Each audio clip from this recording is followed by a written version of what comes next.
वडील रागवले त्यामुळे एका तरुणानं आपल्या गाडीसोबत इतरांच्याही गाड्यांचा कोळसा केल्याची धक्कादायक घटना पुण्यामध्ये घडली आहे। मिकी घई आपल्या सोबत आहेत। मिकी, काय नेमका हा प्रकार आहे आणि हा मुलगा कोण आहे? जनवाडीमध्ये राहणारा हा कुटुंब आहे। रात्री घरी जेव्हा मुलगा परत आला, वडील तेव्हा त्याला रागवले की तू उशिरा घरी आला, तू शिकत देखील नाहीये।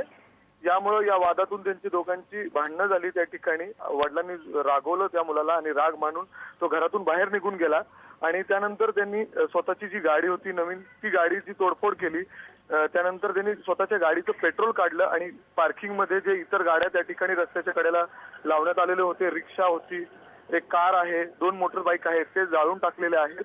हे सगळे दृश्य आहे ते सीसीटीव्ही तिथल्या एका सीसीटीव्ही मध्ये कैद झालेलं आहे आणि त्यानंतर पोलिसांनी तातडीने जाऊन त्याला अटक देखील केलेली आहे।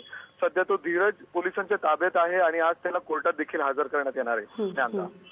मिकी, धन्यवाद या माहितीबद्दल। आणि पोलिसांनी या सगळ्या संदर्भात काय म्हटलेलं आहे, काय माहिती दिली आहे तीही पाहूया। कटिकरच्या आई वडिलांनी त्याला रागवल्यामुळे तो रात्री 1 वाजता घरातून निघून गेला होता।